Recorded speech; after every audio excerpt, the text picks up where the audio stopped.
कोल, कोल के बारे में हमें ये तो पता ही है कि उत्तराखंड की पहली आदिम जनजाति है, ठीक है।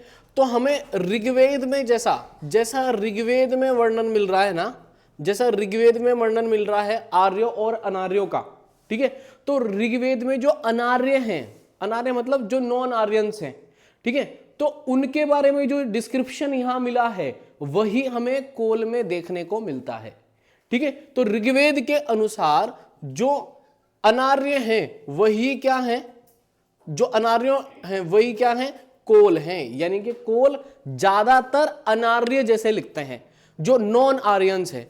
इसका मतलब क्या हुआ, क्यों, कैसे लगता है ऐसा कि बाबू इनके घुंघराले बाल हैं, जैसे क्या है, घुंघराले बाल, ठीक है, घुंघराले बाल हैं, ठीक है, कृष्ण रंग है, कृष्ण रंग, ठीक है, कृष्ण रंग है, नाटापन है, नाटे हैं, ठीक है, नाटे कद के हैं, छोटे कद के हैं, ठीक है।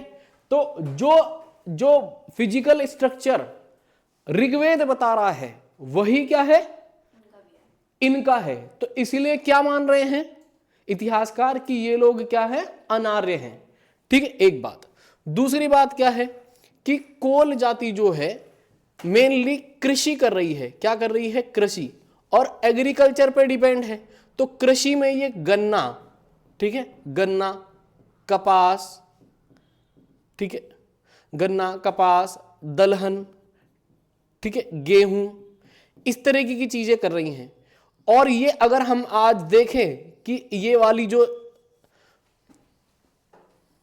एग्रीकल्चर में चीजें हैं, क्रॉप्स हैं, फसलें हैं, वो कहां हैं, तो हमारे तराई क्षेत्र में हैं। कहां हैं, तराई क्षेत्र में।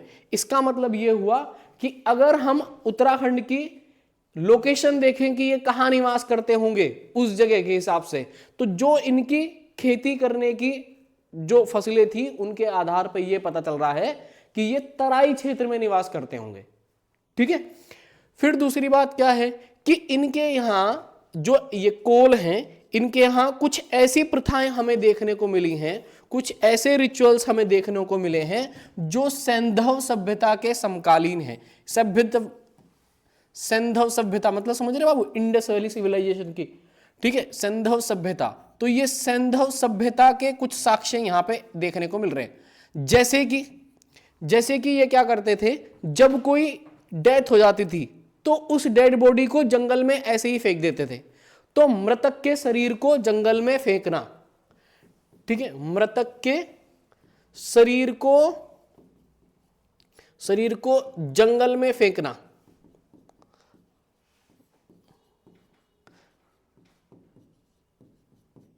ठीक है, ये इनके यहां एक ऐसी प्रथा है जो किससे मैच कर रही है, सिंधु सभ्यता से।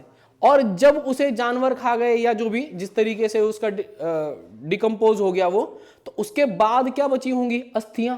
तो अस्थियों को ये मिट्टी के एक बर्तन में रखते थे जिसको हम मृतिका पात्र कह सकते हैं, ठीक है, ठीक है, किस में रख रहे थे, ठीक है, अस्थियों को।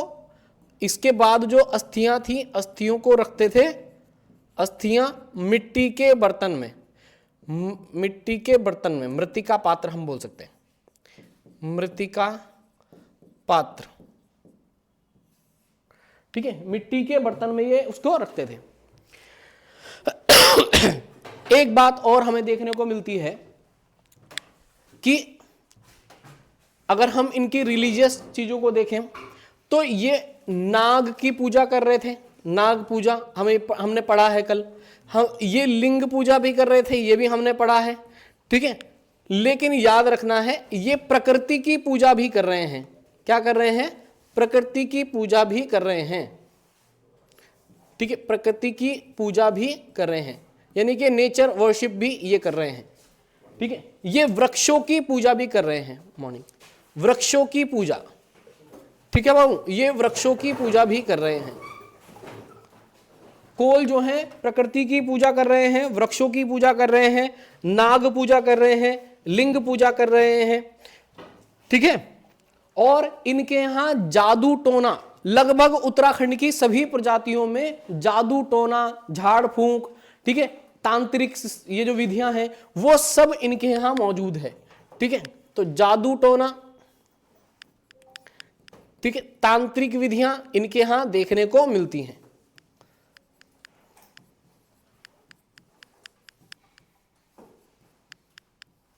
ठीक है, जादू टोना तांत्रिक विधियां इनके यहां क्या है, देखने को मिलती हैं। ठीक है, एक बात और है, कुछ इतिहासकार कह रहे हैं कि जैसे तुमने देखा होगा भगवान विष्णु के जो अवतार हैं उनमें से कुछ अवतार आप देखते हो 10 अवतारों में, मत्स्य अवतार, मछली का अवतार, कूर्म अवतार, वराह अवतार, तो मानते हैं, ऐसा मानते हैं इतिहासकार कि जो कोल जाति के लोग हैं, यानी कि जो कोल लोग हैं, इन कोलों के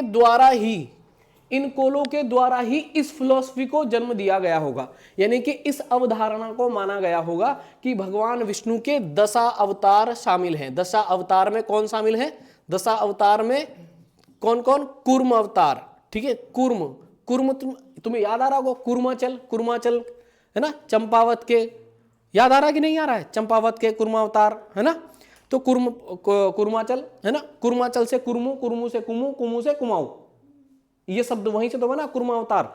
ठीक है, फिर वराह अवतार, ठीक है, और फिर उसके बाद में मत्स्य अवतार। ठीक है, मत्स्य अवतार, ये जो अवतार हैं ये कोल प्रजाति की फिलॉसफी है। ऐसा मानते हैं कि कोल लोगों ने ये कॉन्सेप्ट दिया था। ठीक है, क्योंकि इसको आर्य कम फॉलो करते हैं, अनार्य इसको ज्यादा मानते हैं। नॉन आर्यंस इन अवतारों में ज्यादा बिलीव करते थे शुरुआत में, क्योंकि ये उस समय एंशिएंट टाइम की बात हो रही है। ठीक है, इतना समझ में आया। जैसे इनमें एक और अवतार हम लिख सकते हैं, नरसिंह अवतार। ठीक है, नरसिंह अवतार वो भी क्या है, इन्हीं का ही है, मतलब कोलों की ही देन है, नरसिंह अवतार। ठीक है, अच्छा, और दूसरी बात, ये संगीत प्रेमी हैं। ठीक है, मदिरा का सेवन करते हैं। ठीक है, बाकी भोजन इनका वैसा ही है नॉर्मली। ठीक है, और कोई बात, अब जो हमने कल कोल में पढ़ी थी, कुरूप है, भद्दे हैं, वो तो है ही। ठीक है, क्योंकि जो आर्यंस हैं और नॉन आर्यंस हैं उनमें अंतर तो देखने को मिलता ही है। ठीक है, जो नॉन आर्यंस हैं, ठीक है, अनार्य हैं, वे लोग बहुत डार्क कलर के हैं, बाल घुंघराले थे उस समय। ठीक है, डार्क कलर के हैं, तो और जो आर्य आए थे वे गोरे लोग थे। ठीक है, उनकी जो बॉडी स्ट्रक्चर है वो अलग है, तो यहाँ के जो लोग हैं वो बहुत अलग हैं। तो ऐसा मानते हैं कि जो कोल शुरुआत में रहे होंगे वो नॉन आर्यंस रहे होंगे, और धीरे धीरे जब और ट्राइब्स आई या आर्यंस आए तो वो लोग किधर की तरफ आ गए, जान बचाने के लिए हिमालय की तरफ चढ़ गए। ऐसी जगह तो आएगा आदमी जहां ज्यादा लोग ना हो, तो इसलिए कहाँ आए, हिमालय या तिब्बतीय क्षेत्र में आए और यहाँ निवास करने लगे। कहाँ, उत्तराखंड में। और उत्तराखंड में मैंने तुम्हें बता दिया कि जो उनकी एग्रीकल्चर है, कृषि है, उस कृषि से हमें पता चल रहा है कि वो किस क्षेत्र में निवास करते होंगे, तराई भावर वाले क्षेत्र में निवास करते होंगे। ठीक है बाबू, समझ में आ गया इतना कोल के बारे में। कोल में हमने क्या पढ़ा था भाई, ये कोल जो है कुरूप है, भद्दे हैं, मुंड या शबर इनको नाम से जाना जाता है, मुंड शबर है ना, मुंड या शबर के नाम से इन्हें, ठीक है, मुंड या शबर इनको कहते हैं। ठीक है, और हमें पता चल रहा है अभी जो मैंने बताया तुम्हें कि भाई ऋग्वेद से हमें पता चल रहा है, ऋग्वेद ये जानकारी दे रहा है कि जैसे आर्य और नॉन आर्य के बीच में अंतर दिखा रहा है ऋग्वेद, तो वैसे ही हमें पता चल रहा है कि ये नॉन आर्यंस रहे होंगे। क्या रहे होंगे, नॉन आर्यंस रहे होंगे। ठीक है, ये एग्रीकल्चर कर रहे होंगे। ठीक है, विभिन्न प्रकार की खेतियां कर रहे होंगे जो मैंने तुम्हें बताई हैं, गन्ना, कपास, दलहन और गेहूं, ये सब कर रहे होंगे। जहां से ये खेतियों के प्रमाण हमें मिल रहे हैं, तो हमारे राज्य में वो ऐसी कौन सी लैंड है जहां ये सारी चीजें हो रही, तो वो तराई क्षेत्र है। तो इतिहासकार क्या मानते हैं कि ये तराई क्षेत्र रहा होगा जहां ये कोल निवास करते होंगे, तो हमें पता चल गया। फिर हमने दूसरी बात बताई कि सैंधव सभ्यता के जैसे हैं ये, यानी कि इनके कुछ रीति रिवाज जो हैं वो इंडस वैली सिविलाइजेशन से मिलते जुलते हैं। ठीक है, कौन सा, तो जैसे इंडस वैली सिविलाइजेशन में क्या कर रहे थे, मृतक के शरीर को जंगल में फेंक देते थे, और जब उसके बाद में उसकी अस्थियां बचती थी तो अस्थियों को एक मिट्टी के बर्तन में क्या कर लेते थे, जमा करके रख देते थे। ठीक है, तो मृतिका ऐसे करके उस मृतिका पात्र में ये अस्थियां रख लेते थे। बाकी हमने पढ़ा था नाग पूजा कर रहे हैं, लिंग पूजा कर रहे हैं। ठीक है, तो याद रखना है ये प्रकृति की भी पूजा कर रहे हैं और वृक्षों की पूजा भी कर रहे हैं। जादू टोना तांत्रिक विधियां ये उत्तराखंड की सभी प्रजातियों में आपको देखने को मिलेगी। फिर बाल इनके घुंघराले हैं, कृष्ण रंग है, नाटेकत के हैं। ठीक है, ये आर्यों की पहचान मैंने तुम्हें बताई थी, और ये पहली आदिम जनजाति है, ये मैंने तुम्हें कल ही बताया था। है ना बाबू। फिर उसके बाद में कोल जो है, कोल के बारे में कुछ इतिहासकार, सभी इतिहासकार नहीं कह रहे, ये कह रहे हैं सभी इतिहासकार, कुछ इतिहासकार, कि जो दशावतार, ठीक है, दशावतार जो इनकारनेशन बोलते हैं शायद ना, ठीक है, जो 10 इनकारनेशन ऑफ विष्णु हैं, वो उनके बारे में जो बताया गया है, उनमें से कुछ अवतारों का कॉन्सेप्ट जो फिलॉसफी रही होगी वो किन्होंने दी होगी, कोल ने दी होगी। तो कौन कौन से, मत्स्य, कूर्म, वराह और नरसिंह, मतलब मनुष्य पूरी तरीके से मनुष्य नहीं है, वो सारे अवतार। देखो ये मत्स्य अवतार मछली का अवतार है, कूर्म अवतार है ना, कछुए शायद कुबड़े टाइप का या कछुए टाइप का है, कच्छप अवतार को बोलते हैं शायद कूर्म अवतार, ठीक है। वराह अवतार आपने देखा होगा, धरती को ऊपर उठा के लेके आ गए थे, है ना। और नरसिंह अवतार आधे मनुष्य आधे शेर, है ना, हाँ ठीक है। तो इस तरीके से थोड़ा याद रखेंगे बाबू।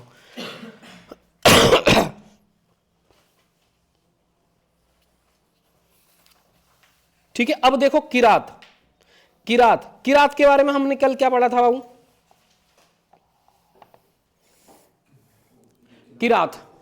किरात को हमने नाम पढ़ा था, ठीक है। किरात के बारे में हमने पढ़ा था कि किरात पहली बात तो कोल के बाद आने वाली है, कोल के बाद आने वाली जनजाति यही है। और हमने ये पढ़ा था कि किरात के अन्य नाम याद हैं, किन्नर और, हाँ किन्नर, कीर और कीर पुरुष, एक और लिखो कीर पुरुष, इनको क्या कहा गया है?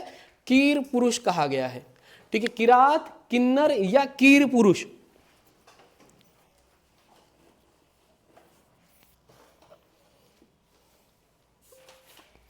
ठीक है, जबकि स्कंद पुराण के केदार खंड में इनको क्या कहा गया है?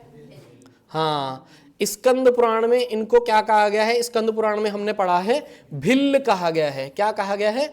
भिल्ल। ठीक है बाबू, ये बात हमने कल पढ़ ली थी। और क्या पढ़ा था भिल्ल में?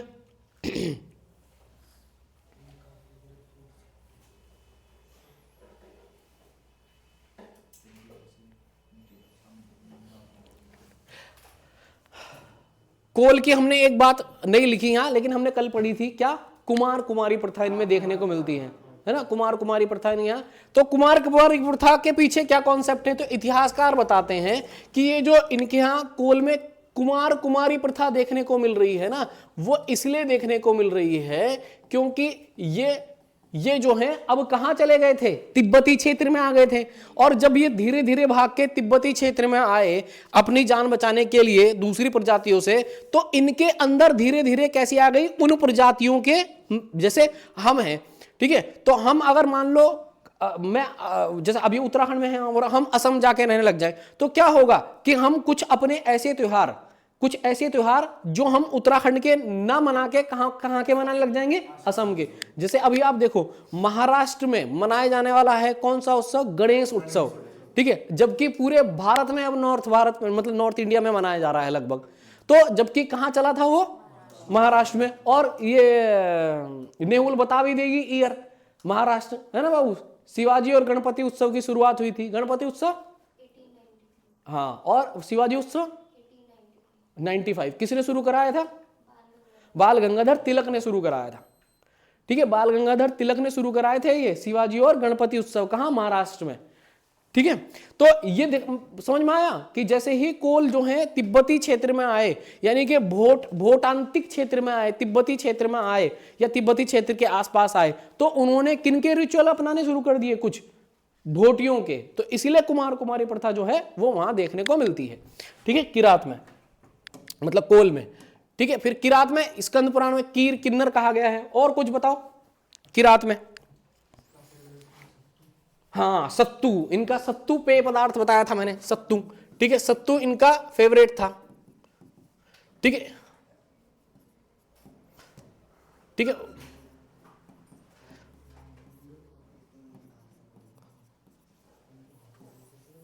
और बताओ सत्तू के बारे में, और बताओ, कल बताए थे।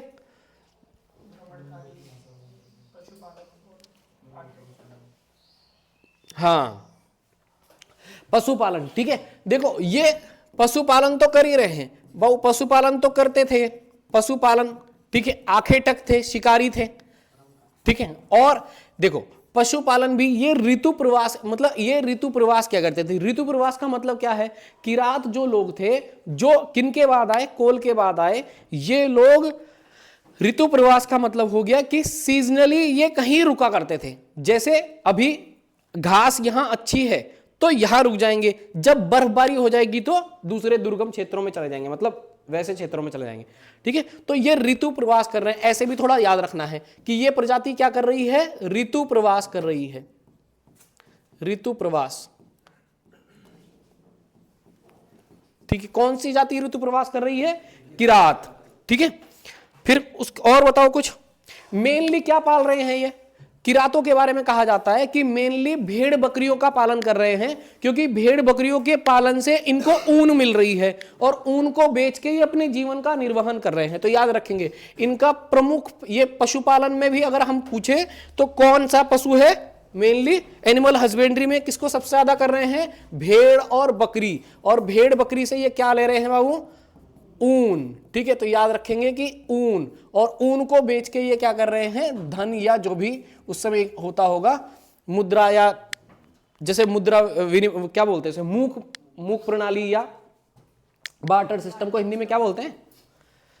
जिसमें चीजों का आदान प्रदान किया जाता है। जैसे मुझे अगर आलू चाहिए तो मैं आलू ले लूंगा, और तुम्हें टमाटर चाहिए तो मेरे पास टमाटर है, तुम टमाटर ले लो। ठीक है, वस्तुओं का वस्तु विनिमय। ठीक है, हाँ, बार्टर सिस्टम। ठीक है, तो वो थोड़ा बहुत इनके यहां शायद उस समय रहा हो। ठीक है, फिर और कुछ बताओ। हाँ बिल्कुल बिल्कुल, ठीक है। हाँ, शिव, हमें एक जगह पता है, क्या नाम है उस जगह का? शिव केदार। क्या नाम है? शिव केदार, शिव प्रयाग, केदार नहीं, शिव प्रयाग। ठीक है, शिव प्रयाग में क्या किया था इन्होंने? शिव के झंडे के नीचे, इनका लीडर कौन है? शिव। तो शिव के झंडे के नीचे इन्होंने किससे युद्ध करा? अर्जुन। ठीक है, अर्जुन से युद्ध लड़ा इन्होंने। ठीक है, यानी कि कौरवों की तरफ से इन्होंने युद्ध लड़ा था। ठीक है, इनके यहाँ कैसे परिवार देखने को मिलते हैं? कैसी फैमिली इनके यहाँ देखने को मिलती है?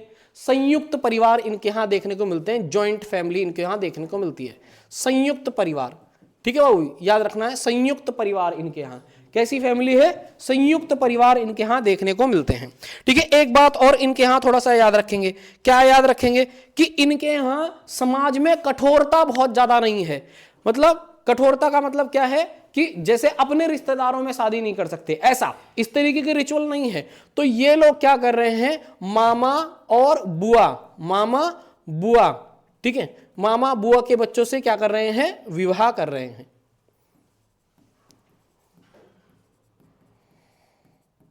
ठीक है, या समझ में आ जाएगा? यानी कि जो मैटरनल और पैटर्नल रिलेशन है, ठीक है, मात्र पिता के परिवार से और माता की परिवार की तरफ से जो रिश्ते हैं उनमें भी ये विवाह कर लेते थे। कौन? किरात। ठीक है, याद रखेंगे ये पॉइंट भी। ठीक है, और कुछ बताओ।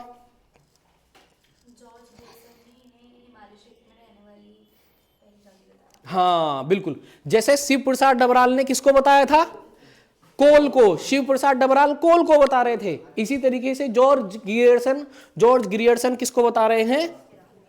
हाँ, जॉर्ज ग्रियर्सन किसको बता रहे हैं बाबू? हाँ, किरात। ये बता रहे हैं कि भाई ये हिमालय की पहली जो है वो कौन सी है? किरात है।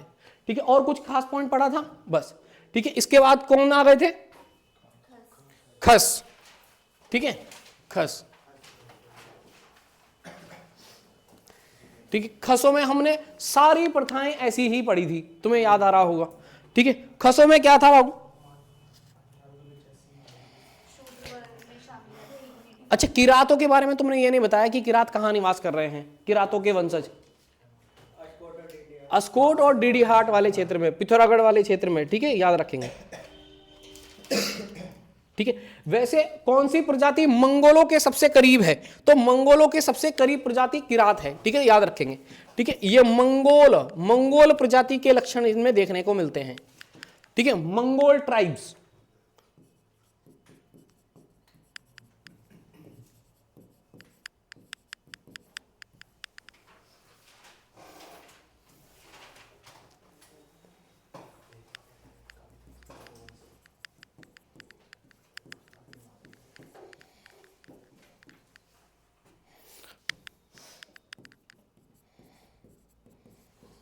बहु खस में तुमने क्या पढ़ा था? हाँ 1885 1885 में क्या हुए? ये शूद्र वर्ग में शामिल हुए, शूद्र वर्ग में शामिल। ठीक है, फिर उसके बाद और क्या पढ़ा था? और ये पढ़ा था इन हाँ कौरवों की ओर से ये लड़े कि पांडवों की ओर से लड़े? कौरवों की ओर से। ठीक है, हाँ तो इन्होंने भी पांडवों से युद्ध लड़ा। ठीक है, पांडवों से युद्ध। ठीक है, और बाबू और क्या पढ़ा था? इनके यहाँ प्रथाएं थी, वो बहुत इंपॉर्टेंट। हाँ इनके यहाँ थी, एक थी घर जवाई। घर जवाई एक प्रथा है। ठीक है, घर जवाई प्रथा। ठीक है, फिर क्या थी कि हाँ टिकुआ प्रथा इनके यहाँ क्या थी? क्या थी बताओ सुधांशु? टिकुआ प्रथा उसको बोलते थे जब वो जो विधवा थी वो हाँ हाँ, मतलब किसी दूसरे पति, मतलब दूसरे व्यक्ति को रख लेती थी। ठीक है, अपने पति, जब उनके पति की डेथ हो गई तो इनके यहाँ टिकुआ प्रथा थी। टिकुआ प्रथा क्या थी कि जब किसी विधवा का कोई पति मर जाता था तो वो दूसरे व्यक्ति को पति के रूप में रख लेती थी, उसी को क्या टिकुआ प्रथा कहते हैं, टिकुआ। फिर हाँ नाम भी तो इनके ऐसे ऐसे। जटेला, जटेला मैंने तुम्हें बताया था, जटेला कौन था? जो पहले पति से उत्पन्न पुत्र है उसी को क्या कहा जा रहा था? जटेला। फिर एक प्रथा और थी बाबू, देवदासी। ठीक है, क्या थी? देवदासी। ठीक है, देवदासी मंदिरों में सेवा करने के लिए या मंदिरों में रहने के लिए, धार्मिक कार्यों के अनुष्ठान के लिए जो लड़कियां बड़ी ज्येष्ठ पुत्री है उसको दान दिया जाता था, वो क्या कहलाती थी? देवदासी। ठीक है, हाँ पशुपालन तो हाँ बिल्कुल पशुपालन, ठीक है पशुपालन कर रहे हैं। और कुछ बात ऐसी? पशु बलि। ठीक है, बहुत पशुपालन करेंगे तभी पशु बलि देंगे। ठीक है, वैसे तो ये है, लेकिन पशु बलि दे रहे हैं, याद रखेंगे, बहुत अच्छा। और हाँ इसी समय अगर आप देखोगे तो कौन से दो धर्म? हाँ बौद्ध और जैन धर्म जो हैं वो डेवलप्ड हुए किस समय? जब खस थे। ठीक है, खस लोग थे। कुछ जानकारी मैंने तुम्हें किसी और कुछ बताई थी? जेठो पर जेठो, इनके यहां एक प्रथा क्या है? जेठो। ठीक है, जेठो एक प्रथा इनके यहां बाबू आपको देखने को मिलेगी, जेठो प्रथा। जेठो प्रथा में क्या है? अब जेठो तुम्हें पता है, अगर तुम जेठ क्या ससुरा बता? जेठो मतलब हाँ देखो हिंदू शास्त्र के अनुसार, अगर हम हिंदू शास्त्र को माने तो उसके अनुसार जो परिवार का सबसे बड़ा लड़का रहता है उसे धर्मज्ञ कहा जाता है। क्या कहा जाता है? धर्मज्ञ। धर्मज्ञ का मतलब क्या है कि ऐसा व्यक्ति जो है अपने पूरे परिवार के जो भी रिचुअल्स हैं, रीति रिवाज हैं, उनको मानेगा ही मानेगा, उनको एक तरीके से फॉलो करेगा ही करेगा, परिवार का बड़ा लड़का। तो यह खस में भी क्या है? जेठो एक प्रथा है। जेठो प्रथा बिल्कुल वही है जो हिंदुओं वाली है। क्या है उसमें कि जो भी फॉलो करेंगे रिचुअल्स, मान लो दो भाई हैं, उनकी एक बहन है। ठीक है, तो भाई दूज पे हमारे यहाँ क्या होता है? भाई दूज पे भाई जाता है बहन के यहाँ, है ना?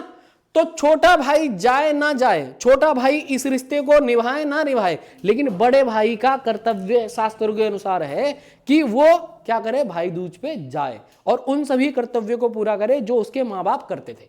ठीक है, तो इसलिए धर्मज्ञ कहा गया है। जेठो प्रथा भी क्या हो गई?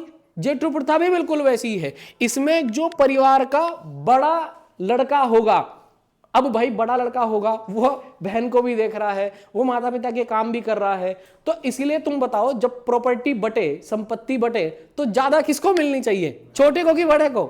बड़े को। इसलिए शास्त्र कहते थे कि बड़े को एक अंश ज्यादा मिलना चाहिए। जितना भी समान संपत्ति में बंटवारा हो रहा है, मान लो मेरे पास 10 रुपए हैं, तो मैं 6 किसको दे दूं? बड़े को दे दूं, और 4 रुपए में छोटे को दे दूं। 6 रुपए में इसलिए बड़े को दे रहा हूं क्योंकि वो क्या है? धर्मज्ञ है, उसे उन अनुष्ठानों को करना है जो परिवार की जिम्मेदारी है। तो जेठो बिल्कुल वैसा ही है कि परिवार के बड़ा जो लड़का है, परिवार के बड़े लड़के को संपत्ति का एक अंश अधिक दिया जाता था।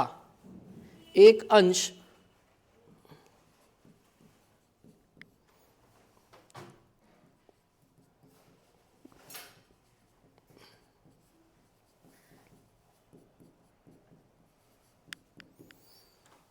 ठीक है।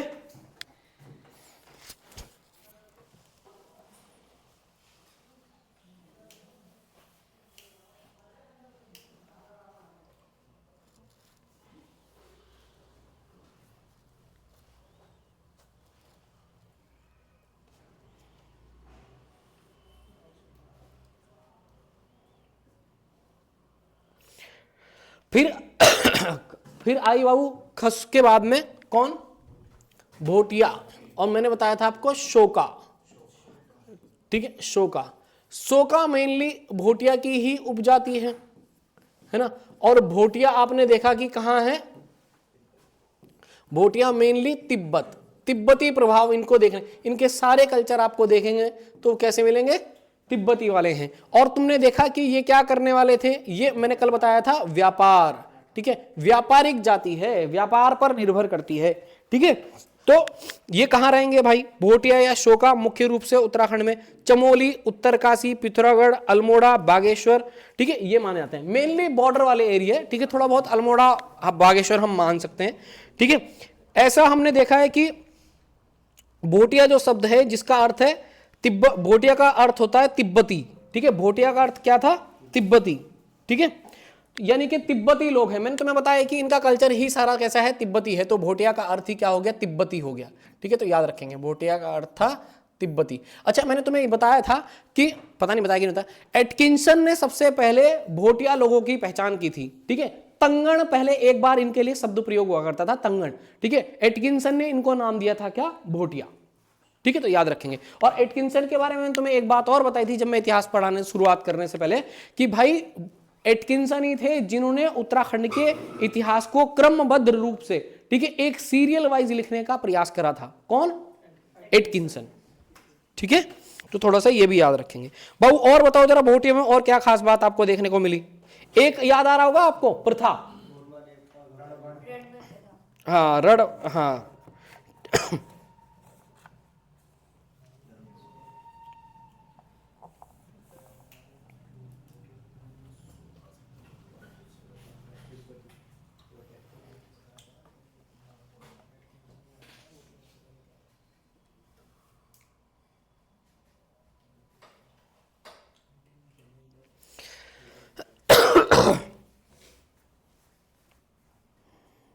बहु देखो, पिथौरागढ़ के दारमा परगने के अंतर अगर आप देखोगे, दारमा, व्यास, चौंदास, धौली गंगा, ठीक है, काली नदियों की घाटी, गौरी नदी की घाटी, है ना, इनमें निवास करते हैं। लेकिन कहते हैं कि जो जोहार घाटी के अंतर्गत आते हैं, यानी कि मुनस्यारी क्षेत्र में जो आते हैं, उनको जोहारी कहा जाता है। जोहारी कौन हो गए बताओ?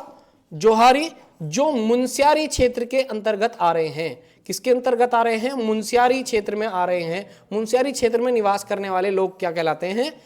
हाँ, जोहारी, ठीक है। और मैंने आपको कल बताया भी था, एक ट्रिक बताई थी कि पिथौरागढ़ की घाटियों की ट्रिक, जिसमें मैंने आपको एक बताया था सोर घाटी, जो चौंदास घाटी, फिर उसके बाद में जोहार घाटी, दारमा घाटी, व्यास घाटी, मैंने आपको ये याद कराई थी। तो इनमें निवास करने वाली जातियां मेन सी कौन सी है? यही है आपकी भोटिया या शोका, ठीक है।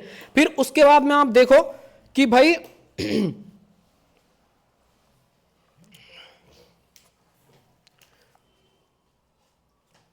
हाँ, उत्तरकाशी की भागीरथी घाटी में निवास करने वाली जो जाति है वो क्या कहलाती है? वो क्या कहलाती है? उत्तरकाशी की भागीरथी घाटी में निवास करने वाली जाति क्या कहलाती है? जाड़, याद रखो, ठीक है। उत्तरकाशी की भागीरथी घाटी में, उत्तरकाशी की भागीरथी घाटी में जो भागीरथी वैली में जो निवास कर रही है उसको क्या कह रहे हैं? जाड़ भोटिया, ठीक है, जाड़, ठीक है, क्या कह रहे हैं? जाड़ भोटिया, ठीक है, तो याद रखेंगे। चमोली जिले की विष्णु गंगा घाटी में निवास करने वाली मारछा है। ठीक है, हाँ ठीक है। चमोली में अगर आप देखोगे, चमोली में चमोली के विष्णु गंगा घाटी में कौन निवास कर रही है? मारछा। ठीक है, मारछा। ठीक है, और तुम्हें देखो मारछा तोलछा जो है ना, वो किसकी वजह से है? किसकी वजह से? इनके पेय पदार्थ की पीने की वजह से है। जो मतलब इनका क्या बोलते हैं उसे, एक इनका पेय पदार्थ, मतलब जैसे हम चाय पीते हैं जिया टाइप, ठीक है, वैसे ही। ठीक है, जो घी के साथ पीते हैं, जो घी की बना के पीते हैं तो मारछा, जो तेल वाली पीते हैं वो तोलछा। ठीक है, मारछा तोलछा। जो घी की चाय बना के पी रहे हैं, घी डाल के उसमें और उसको छौंकते हैं, ठीक है, नमक उमक डालते हैं, ठीक है, उस तरीके से एक पेय पदार्थ बनाते हैं इस कल्चर में, ठीक है, तो उसे बोलते हैं मारछा। और जिनमें जो तेल के साथ ऐसा प्रयोग करते हैं तो उसे बोलते हैं तोलछा। ठीक है, तो थोड़ा सा याद रखेंगे, मारछा तोलछा।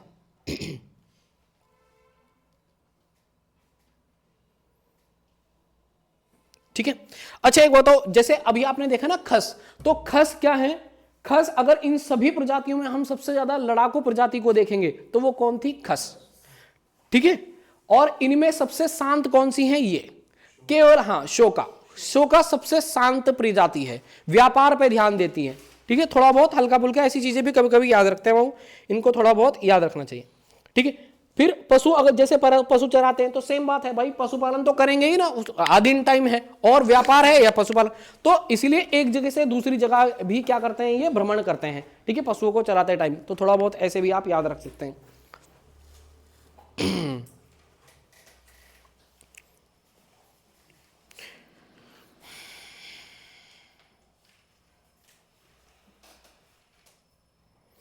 ठीक है, बाकी तो हमने कल देख ही लिया था कि मेनली क्या करते हैं, व्यापार करते हैं। ठीक है, एक बात मैं तुम्हें और बता देता हूं कि इनके यहां चावल से एक अभी मैंने वैसे ज्या के बारे में बताया भी है, तो हाँ, क्या जाड़ थारू में है, इनके यहां है जान। क्या है? जान। इनके यहां एक पेय पदार्थ है जिसे बोलते हैं जान।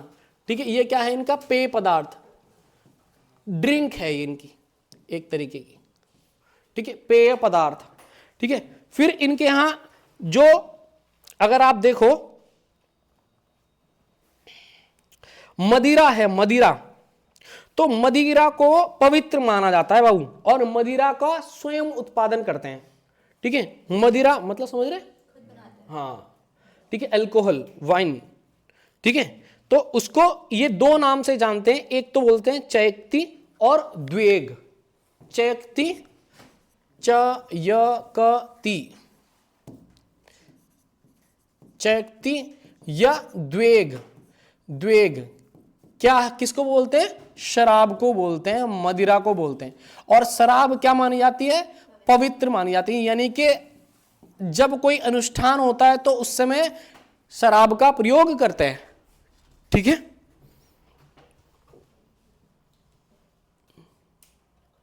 ठीक है, मुख्य खाद्य के इनके गेहूं, चावल, दाल, वही सब है। ठीक है, लेकिन ये जरूर याद रखना है कि मांस इनका प्रिय है। ठीक है, भाई तिब्बती क्षेत्र में रहेंगे और तो वहां साग सब्जियां तो बहुत ज्यादा होने से रही। ठीक है, तो क्या होगा? ज्यादा मांस, तो भोजन में मांस की अधिकता इनके पाई जाती है, याद रखेंगे। ठीक है, तो थोड़ा थोड़ा ऐसी चीजें भी याद रखते हैं। ठीक है, फिर उसके बाद में मैंने तुम्हें एक ज्या के बारे में बताया है। ज्या, ज्या क्या बताया मैंने? ज्या भी इनके यहां एक पेय पदार्थ है, ड्रिंक है, ज्या। ठीक है, इसमें क्या करते हैं? नमक, ठीक है, मक्खन, ठीक है, दूध, चाय, चाय पत्ती, एक तरीके से चाय मतलब चाय पत्ती, इन सब को फेंट के, ठीक है, क्या बनाया जाता है? ज्या बनाया जाता है। ज्या, ज्या क्या है? एक प्रकार की ड्रिंक है, पेय पदार्थ है, यह भी इनका पेय पदार्थ है। क्वेश्चन क्या पूछेगा कि ज्या नामक पेय पदार्थ कौन पीते हैं? तो भोटिया। ठीक है, जान नामक पेय पदार्थ किन के यहां पिया जाता है? भोटिया।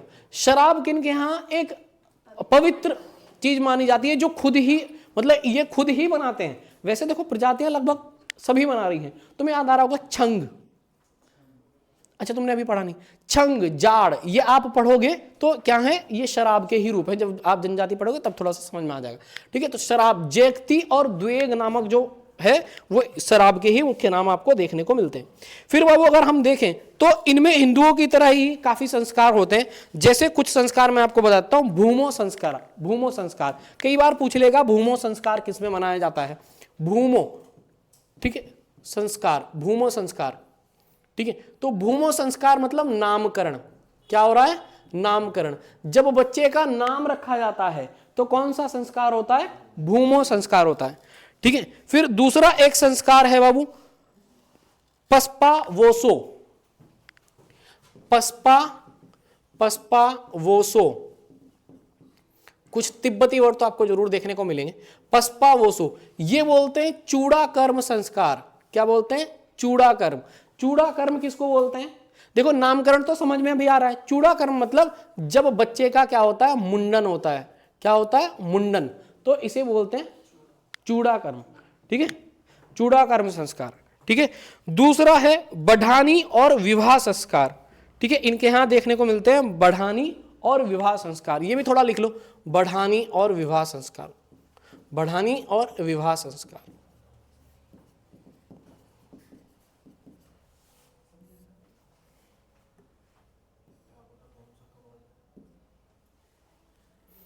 हाँ बिल्कुल यार,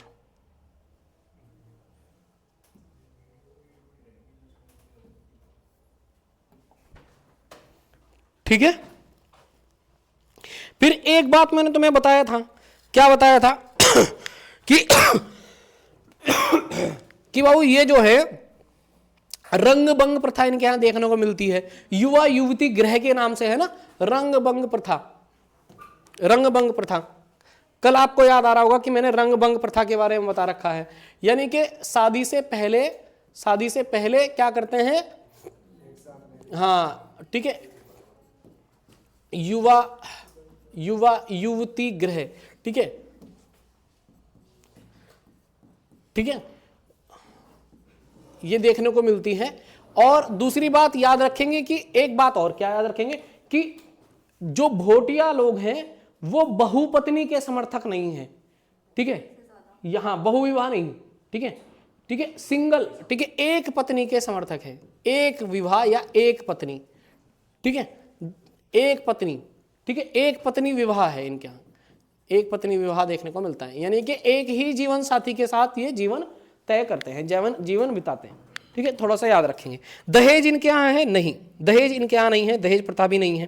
ठीक है, लेकिन हाँ एक बात आपको देखने को मिलेगी, दहेज प्रथा नहीं है, दहेज प्रथा नहीं है। ठीक है, ठीक है, डॉरी सिस्टम इनके यहाँ देखने को नहीं मिलता। लेकिन याद रखना, अभी जब मैंने आपको बताया था कि सही, जैसे यहां मैंने बताया था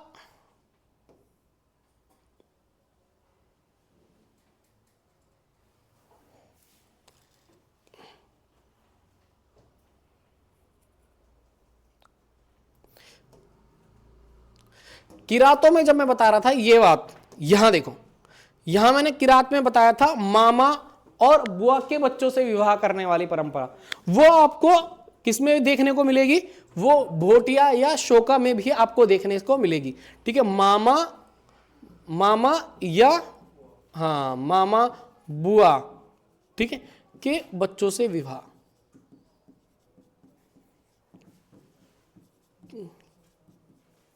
ठीक है, मामा या बुआ के बच्चों से विवाह की जो प्रथा है वो भोटांतिक उसमें आपको देखने को मिलती है।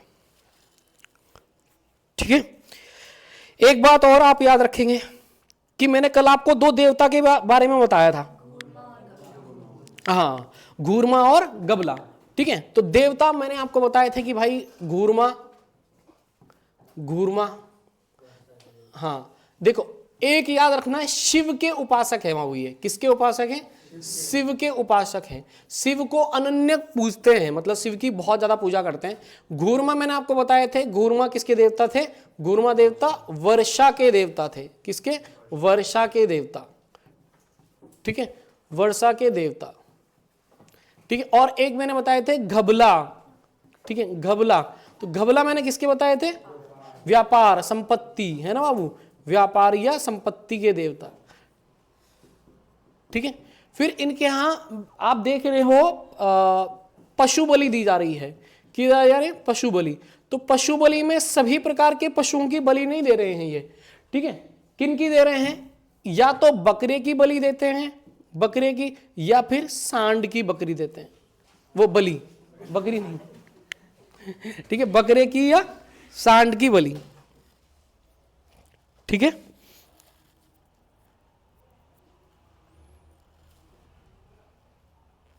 खस और बोटिया दोनों में है पशु बलि।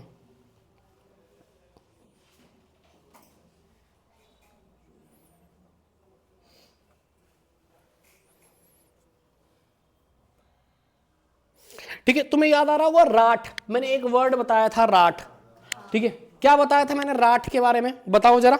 राठ मैंने बोला था ये गोत्र से संबंधित है। राठ मतलब अगर किसी का, हाँ हाँ, संगोत्र यानी कि समान गोत्र, राठ का मतलब है समान गोत्र। अगर राठ ब्लड के लोग हैं, राठ ब्लड के लोग हैं, राठ ही गोत्र के लोग हैं, तो वो एक दूसरे में क्या नहीं करते? विवाह नहीं करते। तो सेम गोत्र क्या कहलाएगा? राठ।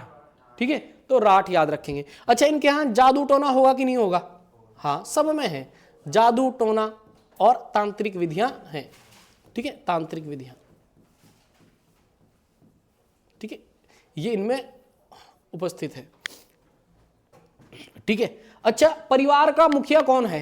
परिवार का मुखिया, तो इनके यहां परिवार का मुखिया जो सबसे परिवार का बुजुर्ग व्यक्ति होगा, परिवार का बुजुर्ग, ठीक है, परिवार का बुजुर्ग ही क्या कहलाएगा? मुखिया। ठीक है, मुखिया, ठीक है, हेड।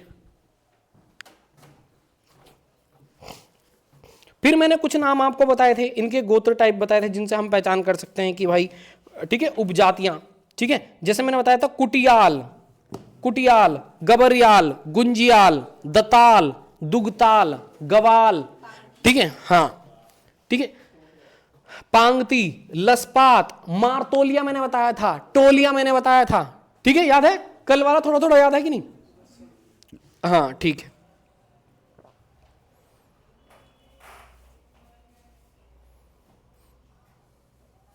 ठीक है, अब देखो एक बात और याद रखेंगे, मैंने तुम्हें बताया पशु बलि हो रही है, लेकिन दो ही चीज की हो रही है, बकरे की और सांड की। तो इसका मतलब ये होगा कि ये पशुओं की पूजा करते होंगे। ठीक है, पशुओं की पूजा करते होंगे, इनके अलावा और जो पशु हैं, तो इनके यहां पशु, ठीक है, पशु और वृक्ष पूजा है। पशु या वृक्ष ना लिख के वनस्पति पूजा, वनस्पति। ठीक है, इनका, और जिसे किसके रूप में पूछते हैं? टोटम के रूप में पूछते हैं, टोटम, टोटम के रूप में पूछते हैं।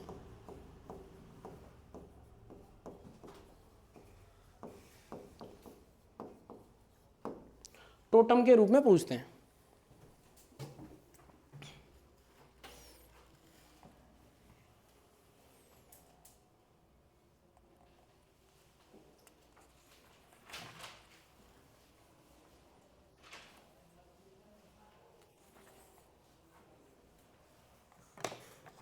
इनमें से किसी जाति में मातृसत्तात्मक है या पितृसत्तात्मक है?